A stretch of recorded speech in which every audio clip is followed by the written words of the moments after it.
আসসালামু আলাইকুম রহমতুল্লাহ। আজকে মুরগিকে ভ্যাকসিন করাবো, তাই সবগুলো মুরগিকে এখনও ঢুকাইনি। তো ভ্যাকসিন করাবো আর এর ভিতরে রেখে দেবো।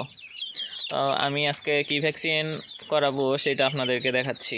আমি আগে ভ্যাকসিন করার আগে আমার নখগুলোকে ঠান্ডা করে নিচ্ছি, কেননা আমার যে তাপমাত্রা আছে সেটা হচ্ছে যদি আমি ভ্যাকসিনটা ধরি তাহলে এই তাপমাত্রায় কিন্তু নষ্ট হয়ে যেতে পারে। আমি ভ্যাকসিন এনেছি, এটা হচ্ছে IB+ND। তো গরমকালে এইটা আর কি হচ্ছে বেস্ট 300 মুরগির জন্য। তো এই যে এইগুলো সবগুলোকে খাঁচায় ভরাইছি। আমি এটা আর কি ধরে রাখবো না, কারণ নষ্ট হয়ে যেতে পারে। আর হচ্ছে আমি নিয়েছি 300 ডোজের আর কি হচ্ছে 3 ml হচ্ছে এটা ওয়াটারটা নিয়েছি, যেটাতে আমি এখন ভ্যাকসিনটা গুলাবো।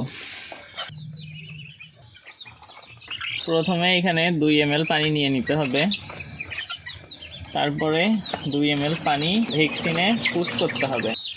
এখন আমি কিন্তু এখানে পুশ করব না, এইখানে অটোমেটিক টেনে নেবে। বিসমিল্লাহ, এই যে দেখেন অটোমেটিক টেনে নিচ্ছে।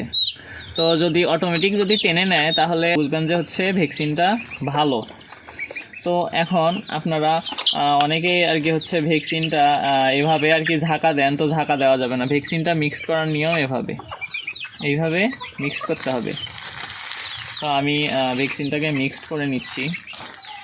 ভ্যাকসিনটা মিক্স করে ভ্যাকসিন করানোর আগে আপনারা নিচে একটি পেপার বা একটি ক্যালেন্ডারের পেপার পেরে নেবেন, যেন ভ্যাকসিন কোনোভাবে মাটিতে না পড়ে। আমি পলিথিনের মধ্যে বরফ দিয়ে এটাকে পেঁচিয়ে নিলাম, যেন বারবার হাত ভেজাতে না হয়। তারপর আমি প্রত্যেকটা বাচ্চার মুখের মধ্যে 1 ফোঁটা করে খাওয়াই দেবো। যেহেতু IB+ND ভ্যাকসিন খাওয়াই দেওয়া লাগে আর চোখে দেওয়া লাগে, দুইটার একটা।